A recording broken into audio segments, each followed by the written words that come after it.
also. So let me share the screen and talk a little bit about the ANPC, and then I will introduce the session and the panelists today. Okay, so Jeff is sharing the screen. Okay. So if you have seen the ANPC, it stands for the Affiliate Network Professional Council of TESOL International Association, and our role is to support TESOL International Association by helping to foster a strong and robust affiliate network. We are a group of about 10 volunteers, and Jeff is the staff liaison. We also have Justin as the board liaison with TESOL International Association. TESOL has over 100 affiliates from all over the world, and we work together to build a robust network for knowledge sharing and advancing the field of TESOL. Without further ado, I will start introducing the session today. The title of the session is Global Advocacy Efforts, Sharing Strategies, Fostering Inspiration. This interactive panel of educators from several countries will showcase diverse advocacy projects aimed at enhancing English language teaching in global classrooms, schools, and communities. Each speaker will share inspiring stories of grassroots initiatives, highlighting effective strategies such as community partnerships, creation of curricular, and mentorship programs. Through panelist efforts, attendees will be inspired to brainstorm ideas and collaborate on solutions tailored to their unique context. So we would like you to share ideas in the chat to be interactive in this session. The vibrant exchange of experiences will foster a sense of empowerment, equipping participants with actionable insights to champion their learners' language education and support teachers' professional development. And it is my pleasure to introduce my colleague, Gracia Maria Mendoras Chirinos. Sorry if I mispronounced your name. With 30 years of experience in education, she works as a researcher at WIDA Español at the University of Wisconsin-Madison, focusing on innovation and quality research for professional development. Over the last 15 years, she has specialized in teacher training in Honduras and globally, including volunteer work with TESOL International Association, serving on its board between 2019 to 2022. She also managed USAID Honduras education projects worth $10 to $55 million, supporting education quality, social-emotional learning, violence prevention, youth development. She is an active conference presenter in the USA and other countries. Thank you, Gracia, for being here with us. And then now it's also my pleasure to introduce Georgios Krampus. He is the director of the Teaching, Learning, and Development Center at Yamama University in Saudi Arabia. He is pursuing a PhD at Lancaster University on English language associations.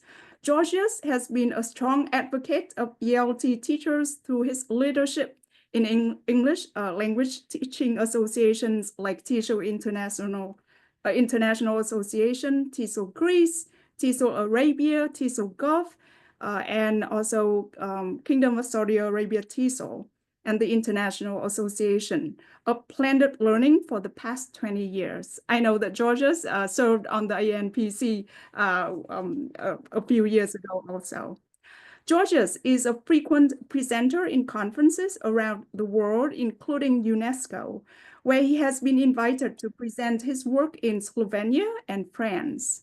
Georgios also discusses cutting-edge topics like inclusion, digital literacies, and the United Nations Sustainable Development Goals. Welcome back, Georgios. Now it's my pleasure to introduce Abigail Ekangu, an English teacher in Cameroon, and she has 17 years of experience and holds degrees in bilingual letters and applied linguistics. Passionate about instructional technology, she trains teachers in digital tools and leads initiatives like the English Language Teaching Women Cameroon SIG. She is CAMELTA, Cameroon English Language Association, Vice President for International Outreach, and a mentor for Africa EALTA Female Mentoring Program, among many other professional roles. A 2021 CAMELTA awardee, she promotes literacy by offering English and French lessons to children and adult language classes via WhatsApp. Abigail also supports remote teachers through a mobile phone giveaway campaign and serves as an ELT consultant associate. So over to you, Jeff, to introduce our next three panelists here, and welcome, Abigail. Thank you very much, Lynn. I'm very happy to introduce the final three panelists that we have with us this morning. Next on the list is Dr. Bridget Sava. Dr. Sava is the head of the unit of English as a foreign language at the Hebrew University of Jerusalem. And she's also a lecturer in the MA TESOL program at Tel Aviv University. So it sounds like she's carried a couple of jobs there. Wonderful, wonderful work there. She is past chair of the English Teachers Association of Israel, 2020 to 2023. And her research interests include language in areas of intractable conflict, linguistic landscape, and advocacy and social justice in the language classroom. Welcome, Dr. Shavaz. Very happy to have you. Next, we have Dr. Julia Shlam Salman. Dr. Salman is a lecturer and teacher educator at the David Yillian Academic College of Education in Jerusalem. She also teaches in the MA TESOL program at the Division of Languages at Tel Aviv University. So we've got some multitasking going on in that part of the world. Wonderful. She teaches courses on methods and techniques for language teaching. Her research interests include second language acquisition, language learning and teaching, and English language learning in areas of intractable conflict. And rounding out, last but not least, Miguel Carranza. He is our final panelist here. He's a college from El Salvador. He has a college teaching experience for over 28 years. Miguel was telling me he started when he was in grade school. So just getting on there. He currently does pre-service teacher training at Universidad de El Salvador. He also teaches master's courses at Universidad Don Bosco. He was awarded Teacher of the Year 2022, congratulations, by Teachers Up. He holds a master's degree in science of education through a Fulbright scholarship from the University of Kansas. Go Jayhawks. He holds a BA in English from the University de El Salvador. So welcome to all of our panelists, and we will turn it over. I'll stop sharing, and it is all yours. Thank you, Jeff. I'm going to start sharing my screen. And while I'm doing that, I'm going to let George tell us a little bit about what we're going to talk about today.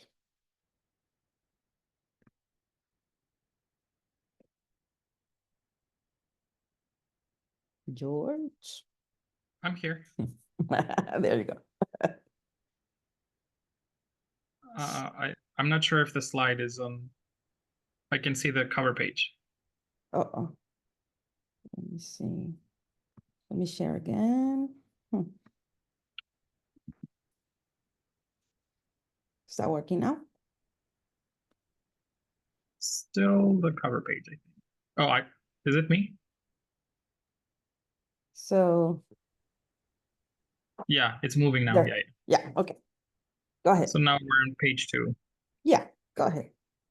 Okay, great. Perfect. Thank you. So again, a huge thank you to TESOL International and the Affiliate Network Professional Council, which of course feels like a home to me. I think I spent a good time of my career as an English language teacher in TESOL International over there. So thank you to both.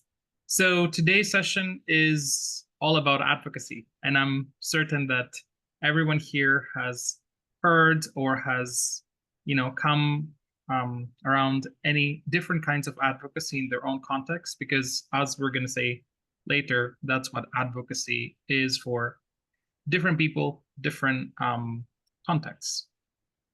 Now, you just saw a publication that we came to do together with four wonderful colleagues. So our editor, Kate Reynolds, which is also a board member, Grazia, who's here, also a past board member, Deborah Suarez, the current president, Ocon, president-elect, and myself. We came together and we hopefully inspired lots of individuals around the world to share some stories. And we have some of those contributors with us here today. So I think it's always good to set the stage of what advocacy is, because advocacy can be different in different kinds of environments. And that is actually the role of TESOL and the ANPC to make certain that our advocacy, or what we set as advocacy, is spread throughout the globe. Because as an international association, this is, I think, and I hope, and I'm inspired, this is what we want to do. We want to see and showcase advocacy in different parts of the world. So it is, as you see, empowering educators and learners to address challenges and promote positive change within their communities. And that is actually the key. The community in which we're talking about the advocacy can be totally different. Even from one city of a country to another, they're totally different contexts. And that's why we need to hear lots of different stories from different people in different places in order to be able to talk about advocacy that is impactful to the community that we're talking about. So how can we do advocacy? What are some examples? Of course, we can provide support to underserved schools or areas or individuals, or even individual students or individual teachers. Addressing the gender gaps in teacher representation, and those are issues that are highly affecting some communities, either with one gender or the other, or there's a big discrepancy between female teachers, male teachers, and how is that affected? Last but not least is to promote inclusive teaching practices. And this is where I think we can do, there's lots of impact.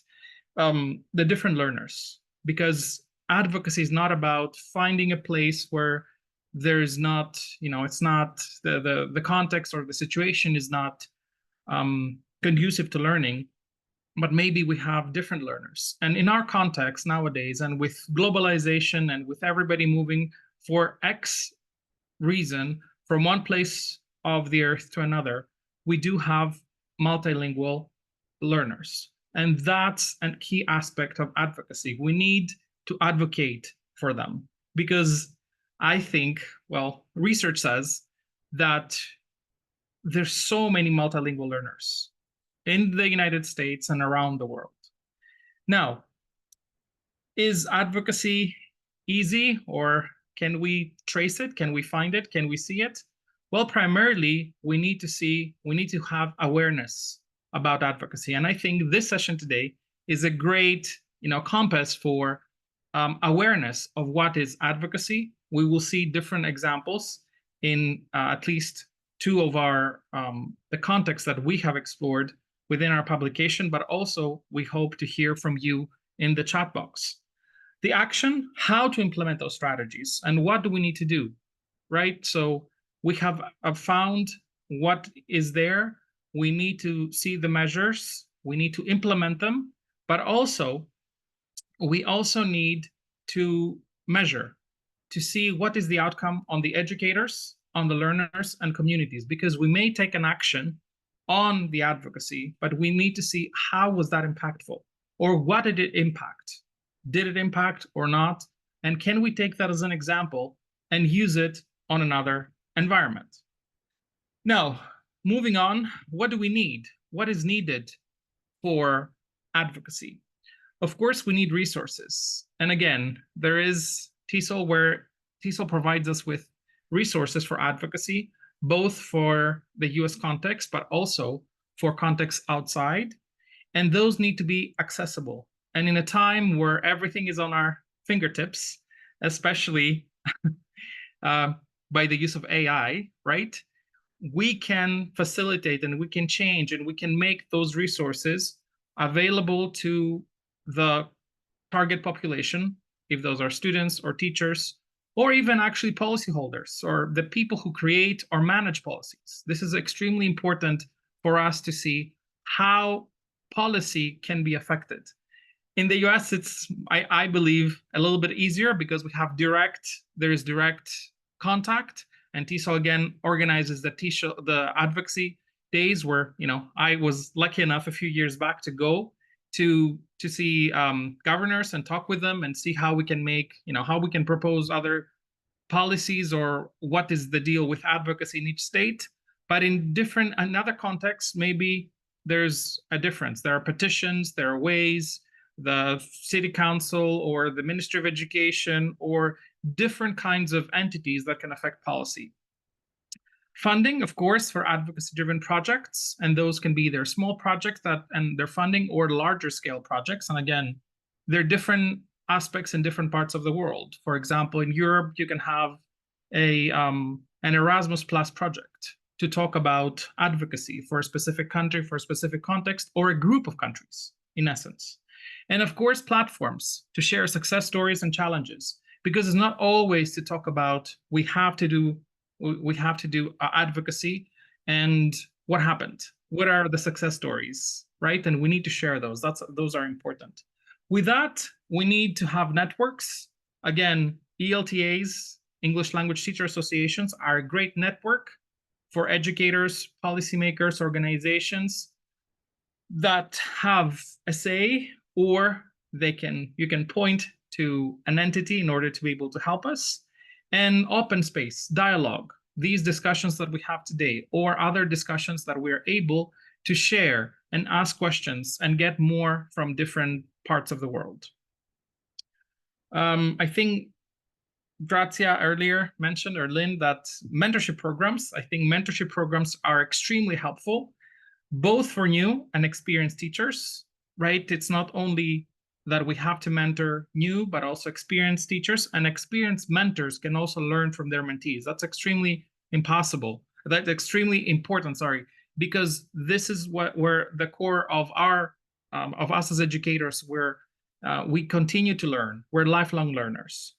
We have advocacy groups, of course, within ELTAs, and TESOL and other associations have specific interest groups or SIGs or just groups or discussion groups that we can get help and support from.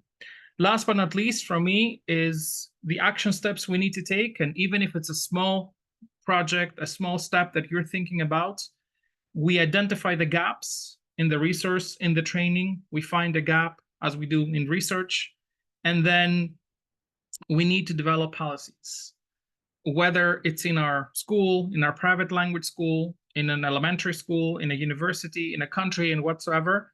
This has to be addressed. And it only takes, one person to start a petition, to start a policy, to start the conversation in general. What I want you to, think when you heard about me today is that we need to have a culture of advocacy. And even a small thing makes a difference. For me, for instance, I advocate for my female students because I currently live and work in Saudi Arabia, where they say, it's very difficult for me to present in front of boys, and I advocate for them. So I make some sort of accommodations for them, but then I tell them, what about when you graduate? How are you going to work? And how are you going to have, this kind of scenario in your work? And little by little, by doing small presentations, for example, for them in a small group of boys, or getting some feedback, then, they start becoming more accepting in order to present in a diverse audience. So small, local, regional, global advocacy is there, and it will be there for all of us. And we should advocate for all of our students, our colleagues. And as I said, it only takes one person to start something. So be that one person and advocate for your learners. With that, I'll pass it back to Grazia. Thank you, Georges. And our goal, like Georges was saying, is really highlighting the work that we see in terms of advocacy in its different forms and through varied examples.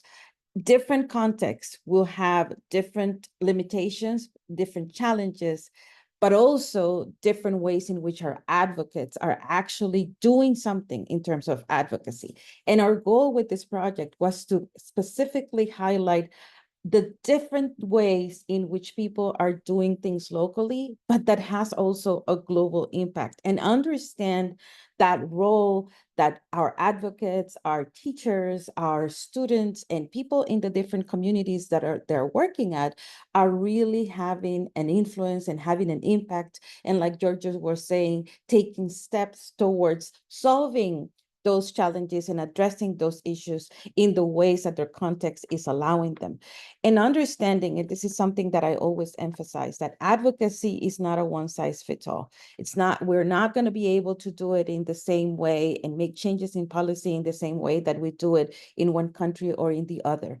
Our local contexts are going to define how that happens, and it's going to let us understand the role that we play and how we are not only advocating, but empowering others and setting up the stage and those platforms so that they can also be advocates as we move forward.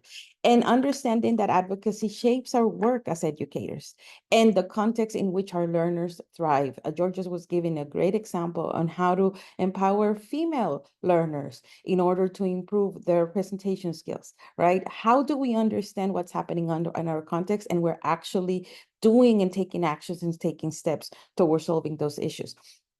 And also understand that advocacy is going to be defined by those challenges in our context, and that each of us are agents of change in that context. We have a role. We need to understand our role. We need to take action. Once we become aware that we need to engage in that role, we need to take action. We cannot sit down and we cannot remain passive. That is something that we need to keep in our minds. It's part of our responsibility as educators, and something that we do it naturally most of the time. And from the narratives and the contributions to the field that you're going to hear about today, you're going to see that the educators have understood this and have taken the actions that need to be taken. Also understanding that we do want to emphasize the importance of the local context and reflect on the fact that advocacy is contextual and it will look different in different places, but that this has an influence on global perspectives and how the world is moving in terms of setting up policy and setting up regulations and responding to those challenges. Something that works sometimes in my context might not work exactly in another place, but this collective voices that we're going to be hearing, part of them that we're going to be hearing today, are going to tell us that they responded to this challenge. But some of the things that they're doing can be somewhat replicated in my context, and their ideas can be helpful for what I'm doing. And I'm sure that in the chat, we're going to be hearing a lot of what people are doing in their context in terms of their contribution to advocacy in their context and community. And we need to understand those nuances and complexities. Like Georges was saying, in the United States, it might be easier because they have that connection with the governors and with the senators. In other places, this might look differently. It might be a more decentralized approach at the department level or province level, depending on where you are. And also, we need to consider those limitations and resources. What really fascinates me from this project, and I want to give a shout out here to Kate for coming up with this idea and bringing us in to contribute to this, is that there are a myriad of approaches to advocacy, and that there are many ways in which we can create an enabling environment to actually address those challenges. And like Georges was saying, fostering many ways to create advocacy. But what I want to leave you today with is, let's decenter advocacy. Let's promote support. Let's debunk the myths on how advocacy and what advocacy should look like. And let's be those disruptors of the limitations. That's our work. That's our way to be agents of change. And I don't want to take time away from our real agents of change here who have done a marvelous work. So I'm going to introduce you to our first person, and I'm not gonna talk about her bio because Lynn already did that, but I want to say that I had the opportunity to meet Abigail in person last year at the Africa ELTA conference, and it is inspiring to see all the work that she's doing. So I'm going to leave you now with Abigail, who's going to tell us a little bit about the projects and the work that she's doing in Cameroon. Abigail, the floor is yours. Thank you, Grazia, and thank you, Lynn. Thank you, Jeff. Thank you, everyone, for attending our session. I'm so happy to be able once more to share about the inspiring work we're doing with the ladies in Cameroon. And I really hope that after the brief summary of our advocacy efforts, so many other female leaders, and why not the male, would take up this initiative in their various countries to be able to motivate female English language teachers more. So I will talk briefly about, I want to give an overview of the initiative, but I would like to introduce the project in itself so that everyone would be able to best understand what it is all about. At a first look, people would feel that it's a kind of female um, group of rebels who want to show the male teachers that they can do something. It's not at all what English language female teachers in Cameroon is all about. It's actually about this weaker part of the female teachers who are unable to bring themselves to the forefront and who need help from other females who have been doing their best to stay in the forefront, who need to be inspired by these women to also get to where the others have been. And we started this initiative because we noticed that although the women were a huge percentage of female language teachers, English language teachers in Cameroon, very few of them were informed about professional development opportunities, were even interested in getting into professional development at all. They were just wrapped up in their routines of housewives and mothers, and most of them were not interested. So we wanted to create a forum where we would try to inspire these women, try to motivate these women to get to be interested in a different way into their profession. It is very good to be an active classroom teacher, and most of them have been getting awards because of their hard work in the classroom, but have never been known out of their classroom. And we thought that creating a forum where we are talking about these initiatives, showing examples of what we have been doing and what other female teachers have been doing in Cameroon would some sort of motivate those who are still shy or hiding in the background to also come to the forefront and motivate other female colleagues. So that globally is the overview of the initiative. Now, I want to give a brief introduction to the advocacy efforts in the chapter, as well as its significance. Like I just said, it's not a fight between the female and the males. It's kind of a plea to the stronger women and to the males in general, because we all know the males are always strong. So it's going to be a tautology adding strong in front of the word male. Well, that's my perspective. So it's kind of a plea to these men and the stronger women to come together and help those other females who cannot stand up for themselves, who, although haven't been teachers, haven't been trained, still have a lot of setbacks due to many reasons that they may be social, they may be intellectual.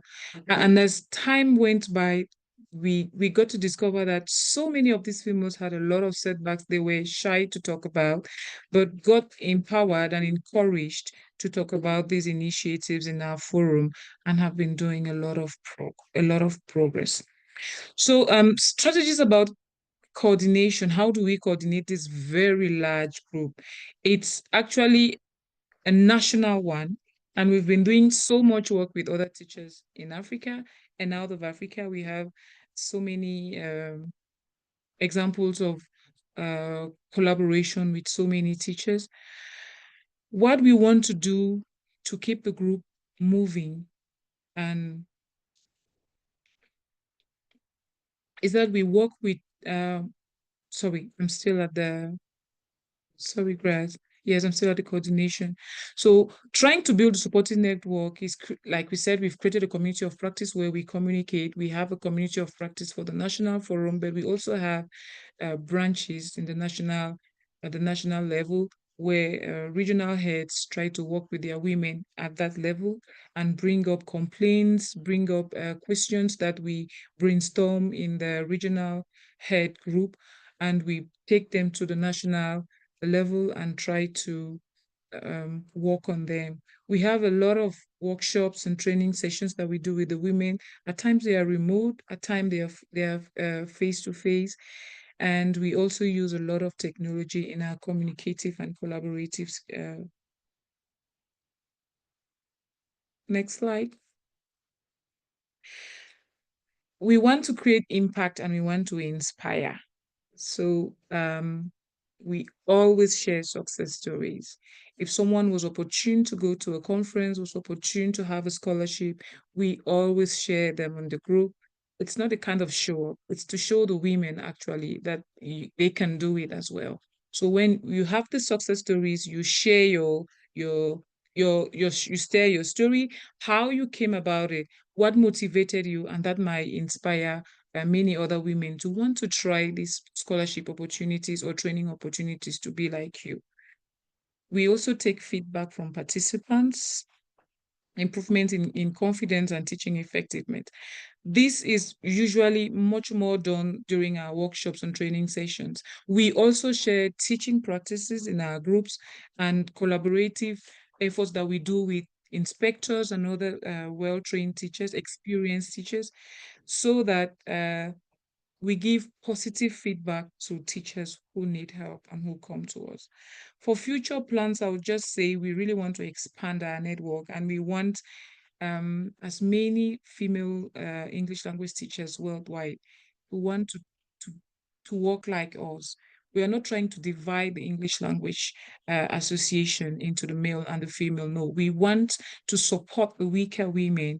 And we all know that women have a lot in their plate. We just want to support those who are weak to be able to join the rest of the English language teaching community and make a name. So it's important to foster collaboration among the female educators and potentials for a broader impact. We are still preparing a webinar with Ivorian women for the month of March, because we always do a webinar with a group of women from any part of the world, those who are available for that. And this would kind of strengthen the young English language female teachers of Cote d'Ivoire who they just started. And we just feel like sharing our experiences with them and the female head there is going to help create more impact.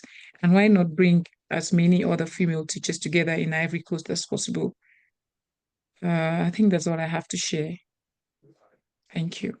Thank you, Abigail. I'm going to let George briefly introduce Bridget and Julia. Great. Thank you, Abigail, and thank you, Gracia, for passing it over. I don't think there's a lot to say about the ladies. I think they have very well been introduced by our moderator, Jeff Hudson. So Bridget and Julia, please take it away. Thank you so much, George, Lynn, Grazia, and Jeff for organizing this, and thank you for having us so that we could share the work we do in this part of the world. Jeff already mentioned that there is some multitasking going on here at this part of the world. Both Julia and I work in different contexts, very different contexts. I'm at the Hebrew University, that's my main job, but I also train teachers in the master's program in TESOL master's program at Tel Aviv University. And I have also worked with teachers in in-service teaching development. Julia will tell you a little bit about their contexts, and then we will tell you a little bit about how mixed these classrooms are and how complex these different areas that we work in are, and what is our take on advocacy. Julia? Okay, thank you, Bridget, and thank you, everyone. It's great to be here. So we had wanted to just open by talking a little bit about the different hats that we wear. And so we're both teacher educators. As Jeff said in the introduction, I work in a teacher training college in Jerusalem. And there we work both with Israelis who are Jewish and Israeli Palestinians and Palestinians who are residents of Jerusalem. So the classroom, the English classroom space is a very integrated space with different populations. And we wanted to open with just a little bit of background information about the role of English in the area where we are. So as you can see on the first slide, it plays a critical role in the region.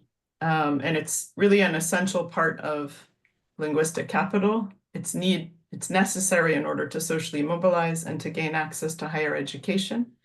And it sometimes functions as a language of wider communication, both between Hebrew speakers and Arabic speakers and speakers of other languages. So the necessity of English is clear, and we're going to talk about that a little bit today. Go ahead. Thank you, Julia. So our take on advocacy is not a specific program. Our chapter doesn't examine advocacy through the lens of a specific initiative, one overarching program, but what we do is we rather describe 3 measures. We talk about advocacy-oriented day-to-day pedagogies that we can do in our classrooms in this particular region that we are living in, with the aim of mitigating conflict, promoting social justice, as well as linguistic justice. And we show basically through these activities, through these pedagogies, we show where seemingly divergent and often opposing identities may in fact intersect, overlap, or even enhance one another towards the shared goal of English language learning. Next slide, please. So I already mentioned that we put forward 3 measures, call them 3 tenets as you wish, by which we design our teaching. The first one is emphasizing appropriateness alongside correctness. The second one is deconstructing binary thinking. And the third one is acknowledging societal inequities by building in pedagogical flexibility, while also simultaneously ensuring high educational outcomes and access to linguistic capital. So let me tell you a little bit about number 1, emphasizing appropriateness and as well as correctness. So we all know that English teaching also means introducing into the classroom practices of awareness of the concept of appropriateness alongside correctness. So this means we don't only just teach the language and the structures, but also the pragmatic appropriacy needed. So we really need to include the connection between connectness and symbolic power, grammatical form, and social conditions of acceptability. And we've come to this realization from an example that happened to both of us in our local context. Is our learners in this part of the world, whether they're Hebrew first language speakers or Arabic first language speakers, they regularly use the imperative form to address teachers, principals, and any authoritative figure. So we have been told, move, when we were blocking the board, or we have been addressed by students, give me my grade, when assignments were being returned. So these move and giving my grade are really common utterances in the English language classroom. And we are both, neither of us grew up here. We both moved to Israel when we were already adults. So when we initially encountered such discourse, we were shocked and basically appalled by the learners' disrespectful language. But later, as we became more familiar with the context and the subtleties of the embedded within the Hebrew and Arabic cultural linguistics, this is basically how you would just do it in your native language, Hebrew or Arabic. You use a lot of imperatives, even with authoritative figures. So it became clear that such utterances are basically sociocultural mistranslations, and these can actually provide opportunities for lessons in correctness and appropriateness. So basically, move is not necessarily incorrect or give me my grade, but it constructs a perception of being rude that learners are not necessarily aware of, and they may not wish to convey, especially not towards their teachers. So in this way, really, the EFL classroom becomes a space where the teacher can bridge nuances of pragmatic appropriacy embedded in such utterances. Julia, over to you. I'm just mindful of the time, so I'm going to talk quickly. I just will very quickly outline the other two tenets that we discuss in our chapter, and the second one is deconstructing binary thinking. As I imagine you may be aware, both of us are here in an area of the world that is undergoing quite a bit of conflict right now. And within the English classroom, you really have an opportunity to bring in materials and content that offer the opportunity to see where we may in fact have shared identities and shared priorities and shared traditions, as is one of the examples that we outline in the chapter. And so really part of our vision of advocacy is going into the classroom with a mindset of deconstructing binary identities and allowing students to express and build differing and multiple identities and hybrid identities. And then the last tenet, acknowledging social inequities by building in pedagogical flexibility while also ensuring high educational outcomes and access to linguistic capital. This, I think, is something Bridget and I have really discussed very much as both English teachers and English language educators, and ensuring that we are committed to empowering our learners to accessing the English that will allow them to socially mobilize in whatever ways they choose, while also using both the different means of technology we have available to introduce flexibility, asynchronous lessons instead of a synchronous lesson. If, for example, there's a time of fasting going on in one or more of the religions that are embedded in our classrooms.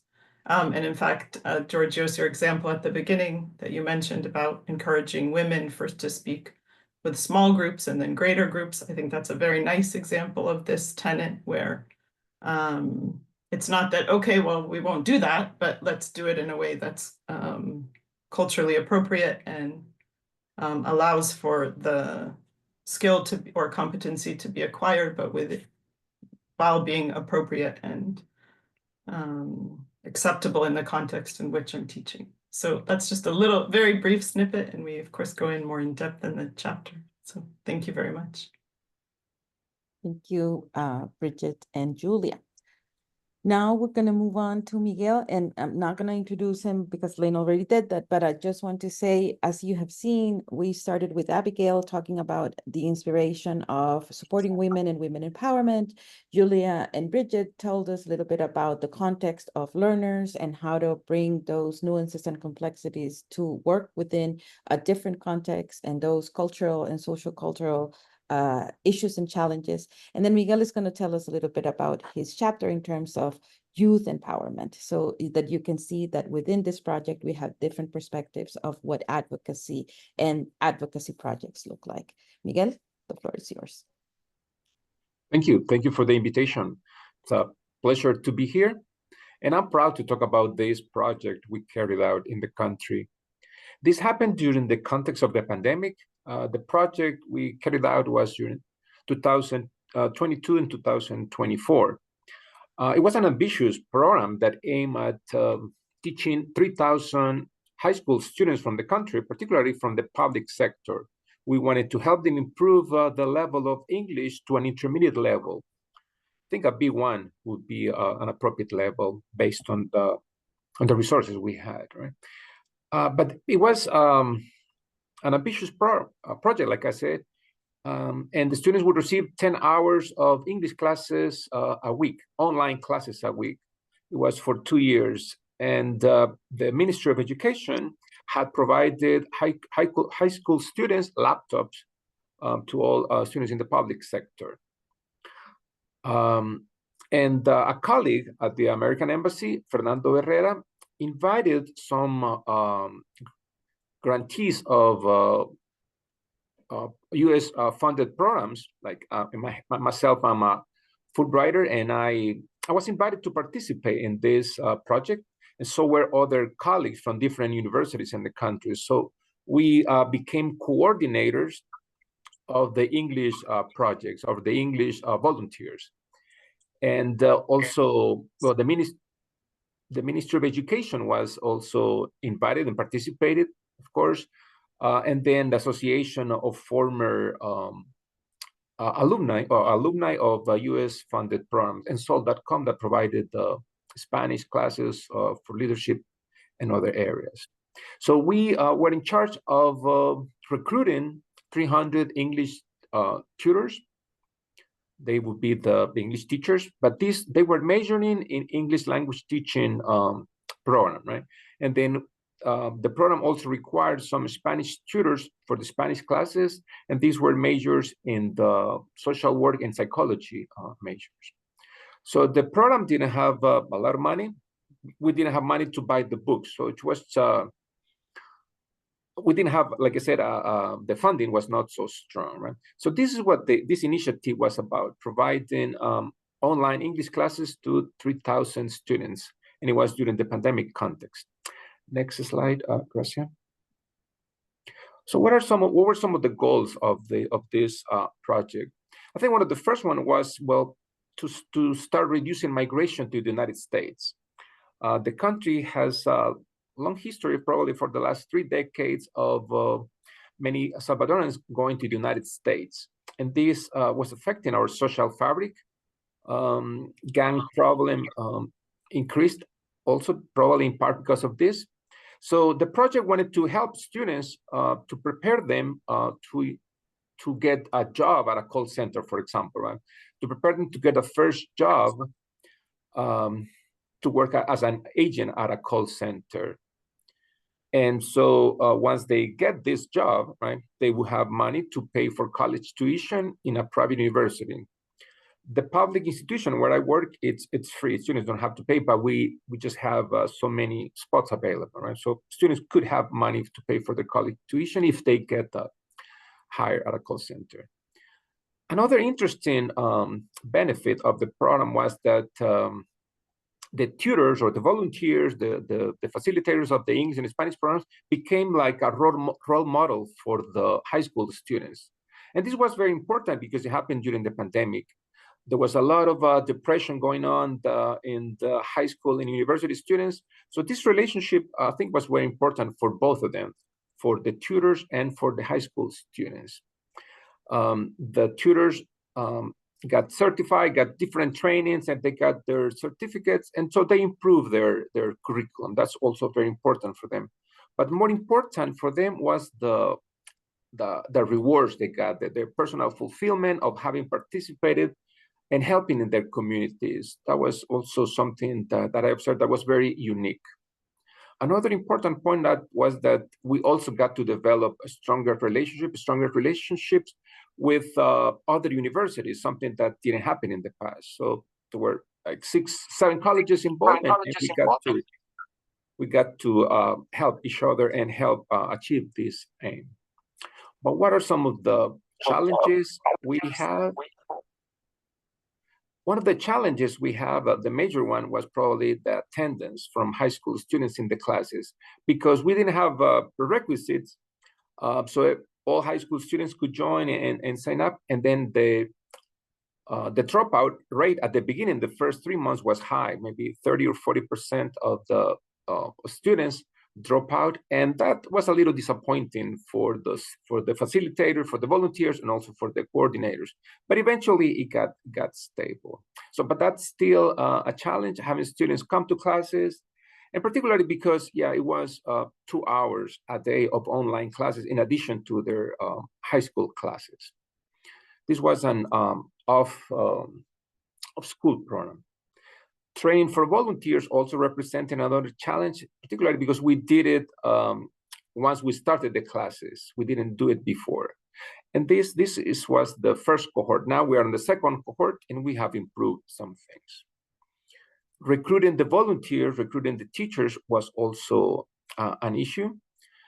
But the first time probably wasn't so much because of the pandemic. Students were at home and they didn't go out so much. So the volunteers got to help. But this, for the second cohort, we're getting more difficulties to getting this fulfillment for the 2 years. So we need to be creative and think of other ways to recruit the tutors of the English and Spanish classes. Another problem was the syllabus that we used because we didn't have money for textbooks. So one of the coordinators of the program designed the syllabus, but probably he didn't share it in advance. So the tutors would not get the material on time. And that was one of the problems. For the second cohort, we have improved this issue. So these are some of the challenges we've had, but overall, we've had great results. We helped these high school students and also the volunteers, and we think we have had great results with our project. So we have now, we started a second cohort, a few months ago. So thank you. That's what I had to say. Thank you, Miguel. And now I'm going to invite George to close and say the final thank yous for us.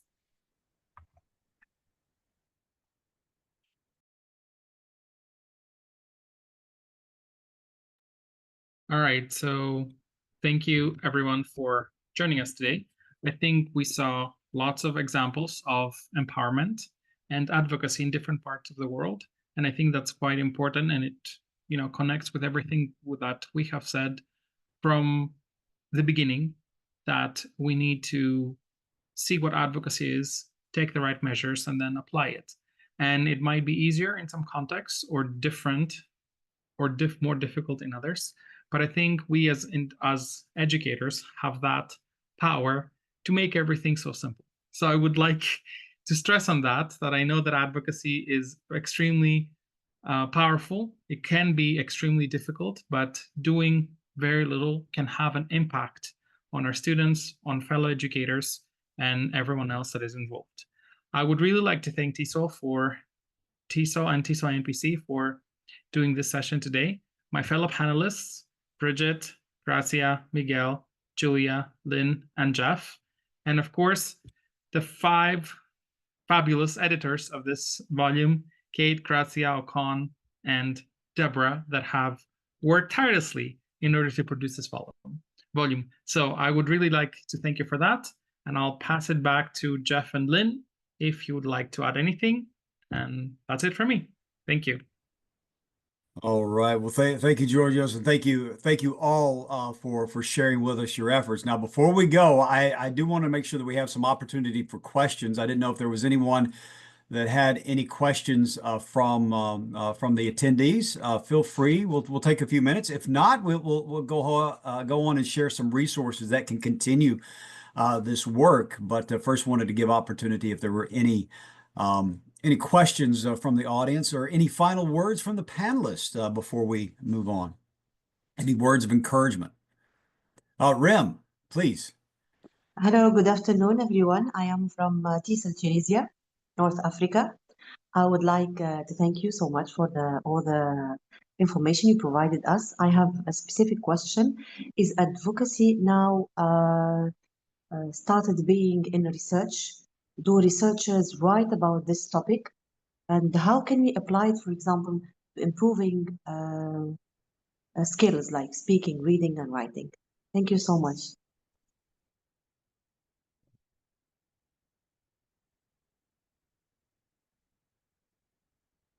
Do the panelists like to take that question?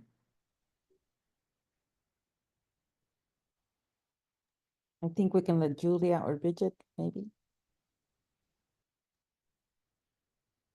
Bridget, to I would just say that I think certainly learners who there is research that shows that learners who are seen and empowered are more successful language learners, and the definition that Gratian Georgios explained at the beginning, I think, really highlights that. So certainly it's an area that could be further researched and developed, but this underlining notion of learners being seen, empowered, and having their identities and languages and varieties of English recognized in the classroom is imperative and part of advocacy. Does anyone want to add anything else? Thank you so much. Thank you. And we do And see Julie, I just want research. to, oh, I'm Sorry. sorry, Grazie, please go ahead.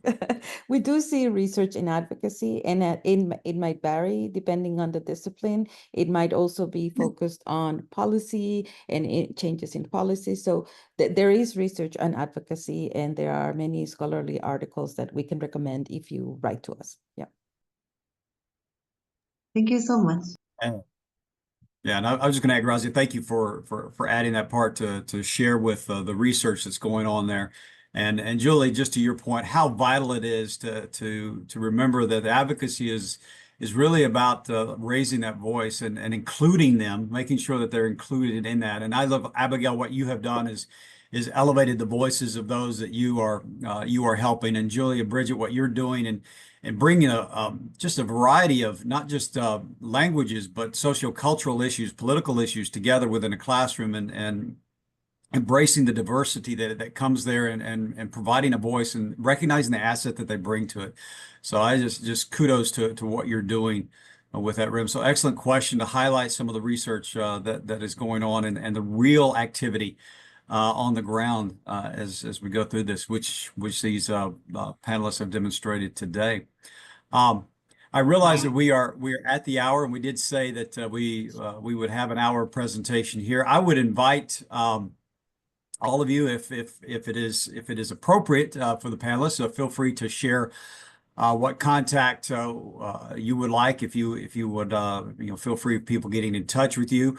I would just encourage everyone to remember that we are also recording this, so we will be sending this out to you. Feel free to share that within your networks. I think some valuable information here. So don't just think that this is a one-time shot of this presentation. Please feel free to share it through your networks and just raise that voice of advocacy. I firmly believe that advocacy is really at the heart of what we do as educators.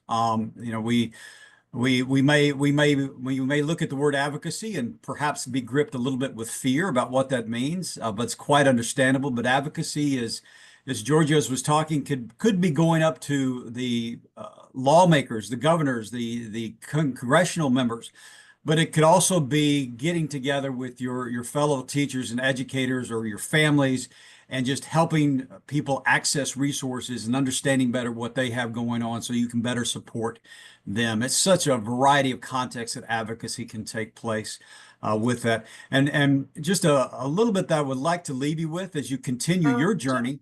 Yeah, Yo, Jeff, I'm sorry. Yes, yeah, I just want to have a comment, and I would like to thank the panelists today, and it's such an insightful and inspiring presentation.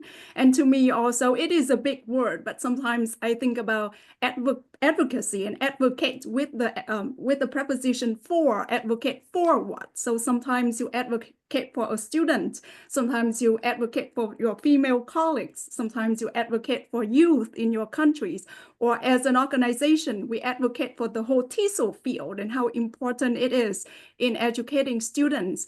So I just want to thank you and leave you with maybe my take also in terms of associations working together, working with other members to amplify our efforts. And sometimes Jeff already mentioned that it is at the heart of what we do as an association. If we don't advocate, then what are we doing really?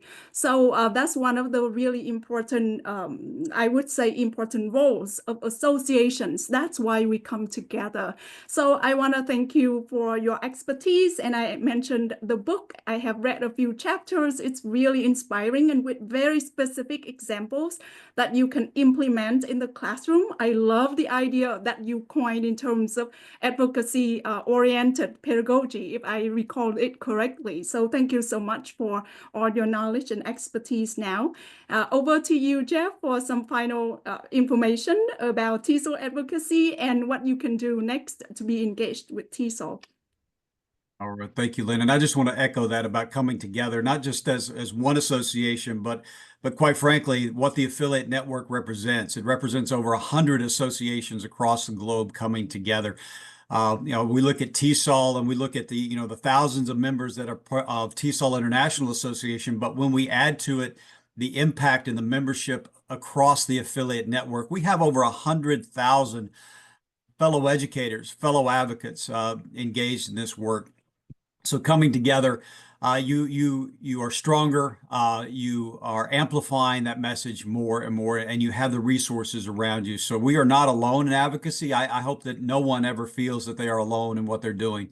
They always feel free to reach out. And to that end, I think I would like to share, I am going to share with you just some of the resources that TESOL has available. I'll just put that in the chat rather than go to another slide.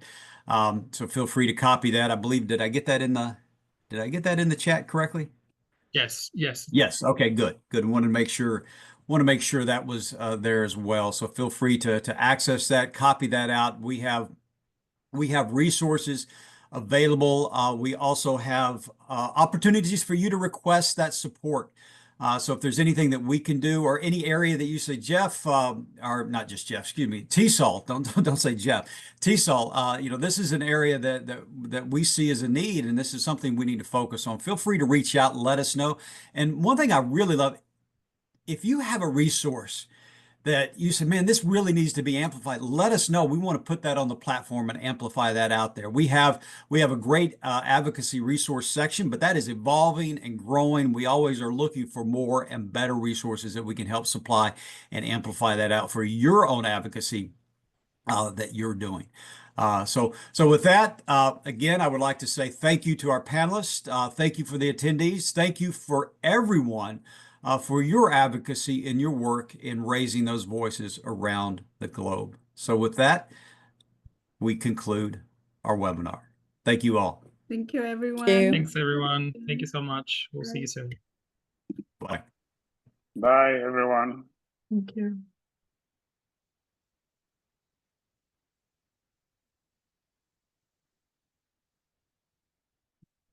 Bye, Catherine. Bye, Jeff. Good to see you again. Good to see you, Jeff. Good to see you, Bessie.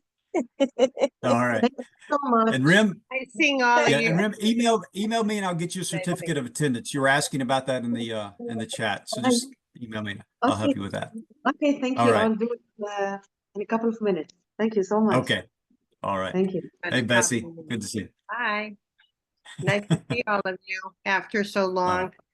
It has been a while. It's good to see you back. All right. I'm going to go ahead and end it now. See you all at in Los Angeles this year. All right. See you in Long Beach. All right. Bye-bye.